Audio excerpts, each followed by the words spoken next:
খাটের উপর দাঁড়িয়ে নামাজ পড়া যাবে কিনা, একা নামাজে একামত দেওয়া জরুরি কিনা, রুকু করার সময় কাপড় টাকনুর উপরে উঠে গেলে নামাজ হবে কি, আল্লাহ মাফি আল্লাহ শাফি এটা বলে ওষুধ খাওয়া জায়েজ আছে কিনা, বিয়ের ক্ষেত্রে ছেলে বা মেয়ের ছবি দেখা যাবে কিনা, ব্যাংকে ডিপিএস করা কি হালাল হবে, নবজাতকের বমি কাপড়ে লাগলে নামাজ হবে কিনা, আমার ছেলের রোগ মুক্তির জন্য আমি কি দোয়া করব, মৃত ব্যক্তির উদ্দেশ্যে মসজিদে মিষ্টি দিলে কি কোনো সওয়াব হবে, নামাজে সানা পড়তে ভুলে গেলে নামাজ হবে কিনা, অজুর সময় ঘন দাড়ির ভেতর পানি কিভাবে পৌঁছাতে হবে, মৃত ব্যক্তির সামনে আগরবাতি জ্বালানো যাবে কিনা। আর বিলম্ব না করে চলুন আপনাদের যে প্রশ্নগুলো ইতিমধ্যে আমাদের কাছে চলে এসছে সেগুলোর উত্তর দিয়ে আমরা শুরু করি। এমনি নাসিমউদ্দিন আপনি জানতে চেয়েছেন অজুর সময় ঘন দাড়ির ভেতর পানি কিভাবে পৌঁছাতে হবে। দেখুন, পানি এভাবে কোষ করে ধরে আপনি যেভাবে ভিজিয়ে রাখেন তাহলে সেক্ষেত্রে যত ঘন দাড়ি হোক না কেন গোড়ায় চলে যাবে। এরপরে রোজি আপনি জানতেছেন রুকু করার সময় কাপড় টাকনুর উপরে উঠে গেলে নামাজ হবে কি। দেখুন, রুকু করার সময় যদি টাকনুর উপরে কাপড় উঠে যায় তাহলে সেক্ষেত্রে আপনার মেয়ে মানুষ হিসাবে সামান্য এক ঝলকের জন্য উঠলো, 1 সেকেন্ড 2 সেকেন্ডের জন্য উঠলো, তাতে গুনাহ হবে না ইনশাআল্লাহ বিইذনিল্লাহ। মোশাররফ হোসেন জানতে চেয়েছেন নামাজে সানা পড়তে ভুলে গেলে নামাজ হবে কিনা। হ্যাঁ ভাই, নামাজ হয়ে যাবে, কারণ সানা পড়া এটা নামাজের জন্য ফরজ বা ওয়াজিব নয়। ফরজ বা ওয়াজিব নয় এমন কোনো কিছু ছুটে গেলে নামাজ হয়ে যাবে, কোনো অসুবিধা নেই। নুসরাত জাহান ইমু আপনি জানতে চেয়েছেন মৃত ব্যক্তির সামনে আগরবাতি জ্বালানো যাবে কিনা। দেখুন, আগরবাতি মূলত জ্বালানোর নির্দেশ হলো সুঘ্রাণের জন্য, অতএব মৃত ব্যক্তিকে রেখেছেন, তার দেহ থেকে কোনো দুর্গন্ধ আসতে পারে, সেই জায়গা থেকে আপনি সুঘ্রাণ যুক্ত কোনো কিছু ব্যবহার করতেই পারেন, আগরবাতি জ্বালাতেই পারেন। এছাড়া মসজিদে আগরবাতি জ্বালানোর কথা মুরাদুল্লাহ তারা বলেছেন। ইমানদারের বাসা বাড়িতে আগরবাতি অথবা ধূপের আপনার ধোঁয়া এটা প্রজ্বলন করা হবে সুঘ্রাণের জন্য, এটি ভালো, এটি খারাপ কোনো কাজ নয়, তবে মৃত ব্যক্তির জন্য করতেই হবে এমন কোনো বিষয় নয়।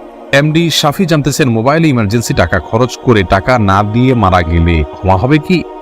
না ভাই, এটা গুনাহের কারণ, এজন্যই ইমার্জেন্সি ব্যালেন্স নিলে খুব দ্রুত সেটা পরিশোধ করার চেষ্টা করে ফেলা উচিত।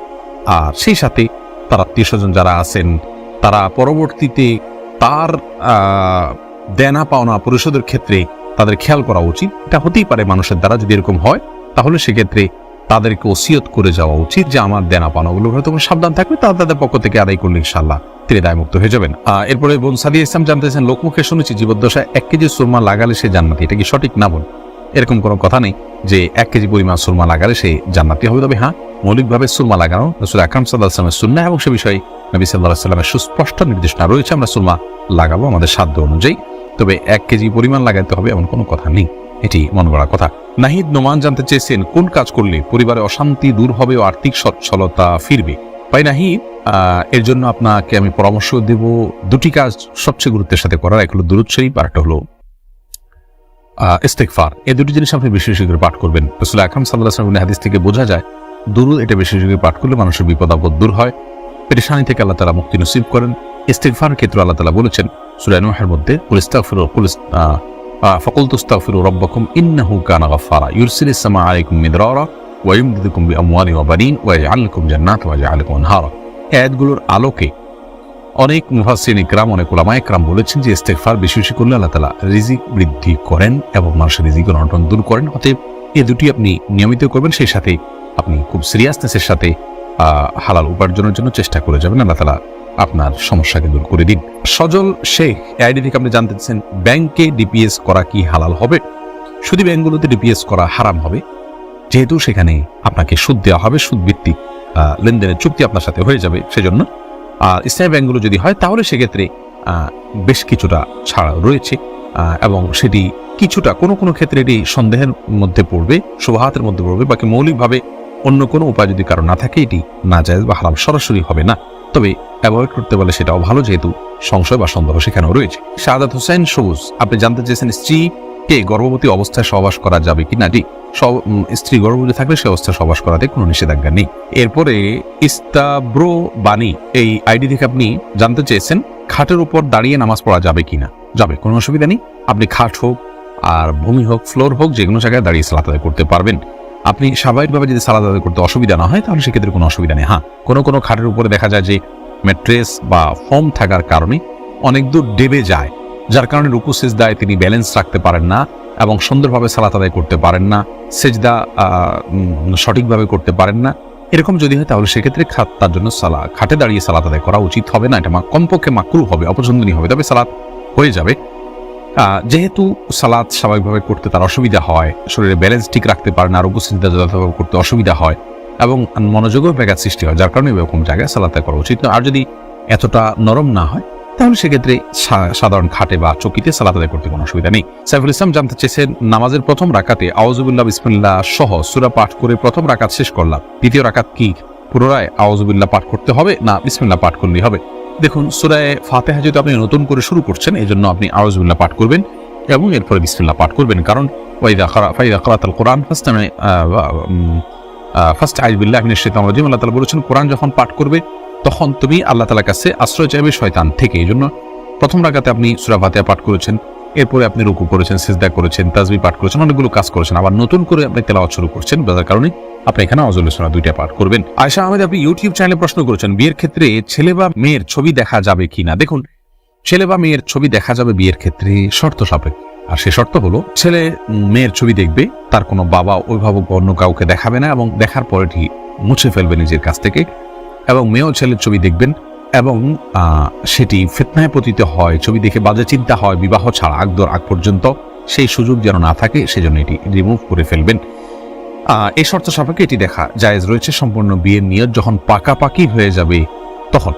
আর আজকাল যেমন হয়, আল্লাহ মাফ করুক, তথাকথিত অবৈধ প্রেমের ক্ষেত্রে অনেকে বলে যে আমার বিয়ের নিয়ত আছে সেজন্য আমি দেখছি, আপনি দেখেই যাবেন, এই অধিকার আপনাকে দেওয়া হয়নি। আপনি এক নজর দেখতে পারেন শুধুমাত্র জানার জন্য, বাস এটুকু, এরপরে আপনি সেটার কন্টিনিউ করতে পারবেন না। মহিমা মাহি, আপনি জানতে চেয়েছেন নবজাতকের বমি কাপড়ে লাগলে নামাজ হবে কিনা? দেখুন, বমি নাপাক, সেটা নবজাতক হোক অথবা প্রাপ্তবয়স্ক কেউ হোক, সবার বমি নাপাক, যার কারণে এটি লাগলে নাপাক হয়ে যাবে। এমনি মামুন হোসেন জানতে চেয়েছেন, মৃত ব্যক্তির উদ্দেশ্যে মসজিদে মিষ্টি দিলে কি কোনো সওয়াব হবে? দেখুন, মৃত ব্যক্তির পক্ষ থেকে আপনি গরিব দুঃখীকে খাবার দিতে পারেন, কোনো অসুবিধা নেই। দিনক্ষণ ঠিক না করে এমনিতে গরিব দুঃখীকে খাবার দিলেন। মসজিদে বিশেষভাবে খাবার দিতেও এমন কোনো কথা নেই। গরিব দুঃখীকে খাবারটা আপনি বাইরেও দিতে পারেন, তাদের বাসা পৌঁছে দিতে পারেন। মসজিদ থেকে, মসজিদের সাধারণ মুসল্লিরা আছে তাদেরকে আপনি দান করতে পারেন মৃত ব্যক্তিকে সওয়াবের উদ্দেশ্যে, সেটি হতে পারে। কিন্তু এটিকে আমাদের দেশে যেরকম সিস্টেম বানিয়ে নিয়েছে আমার মানুষ, যে কেউ মারা গেলে মসজিদে মিষ্টি পাঠানো, জিলাপি পাঠানো, মুসলিমদেরকে খাওয়ানোর জন্য, এরকম কোনো নির্দেশ, আলাদা পার্টিকুলার নির্দেশ ইসলামে দেওয়া হয়নি। তবে হ্যাঁ, গরিবের পক্ষ, এই মৃত ব্যক্তির পক্ষ থেকে আমরা সাদাকা করতে পারি, তারই অংশ হিসাবে খাদ্যদান হতে পারে, সেটি গরিব অসহায় মানুষকে প্রাধান্য দিয়ে দেওয়া উচিত। মসজিদে না দিয়ে আপনি সেটি যদি বস্তিতে দেন, গরিব মানুষের বাসা বাড়িতে দেন, সেটি আরো বেশি সওয়াবের কারণ হবে ইনশাআল্লাহ। ফাতেমা বেগম জানাচ্ছেন, গরুর গোবর কি নাপাক?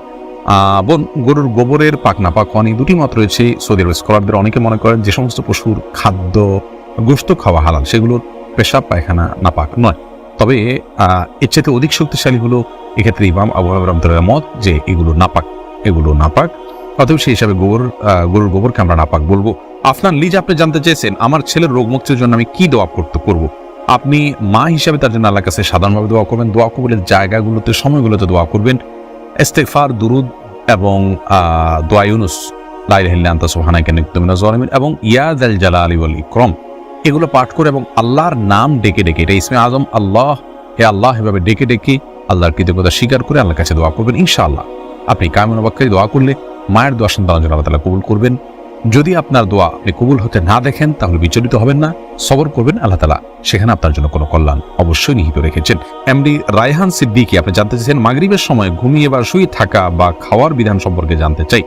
দেখুন ভাই রায়হান, মাগরিবের পরে এশার আগে শোয়ার ব্যাপারে হাদিসে নিষেধাজ্ঞা রয়েছে। নবী সাল্লাল্লাহু আলাইহি ওয়াসাল্লাম অপছন্দ করতেন এই সময় শোয়াটাকে, যার কারণে মাগরিবের পরে শোয়া উচিত নয়। তবে যদি কেউ অসুস্থ থাকেন, শরীরে ক্লান্তি থাকে, তিনি শুয়ে আছেন ক্লান্তির কারণে, সেটা ভিন্ন বিষয়। কিন্তু সাধারণ অবস্থাতে এই সময় ঘুমানো নিষেধ, কারণ এই সময় ঘুমাইলে আপনার এশার সালাত তরক হয়ে যেতে পারে। তাছাড়া সকাল এবং সন্ধ্যার সময়গুলো আল্লাহকে স্মরণ করার সময়, জিকিরের সময় জন্য এই সময় ঘুমিয়ে কাটাবেন না। শুধু সামান্য একটু শুয়ে থাকা, এটা ভিন্ন বিষয়, এটা ইনশাআল্লাহ নিষেধাজ্ঞার আওতায় পড়বে না। সুজন মুখতার, আপনি জানতে চেয়েছেন ইউটিউব চ্যানেলে স্বপ্নে সহবাস করতে দেখলে গুনাহ হবে কিনা? না, এর কারণে কোনো গুনাহ হবে না, কারণ এটি বান্দার ইচ্ছার দিন কোনো বিষয় নয়, বান্দার ইচ্ছাধীন বিষয় নয়, এমন বিষয়ের জন্য আল্লাহ তাআলা বান্দাকে পাকড়াও করবেন না। এমডি সোহাগ খান জানতেছেন, একা নামাজে একামত দেওয়া জরুরি কিনা? জি ভাই, একা নামাজ পড়লেও আপনি যখন একাকী ফরজ নামাজ আদায় করবেন, একামত দিয়ে নামাজ পড়বেন, এই উদ্দেশ্যে কেউ চাইলে আপনার সঙ্গে এসে যোগ দিতে পারে জামাতে।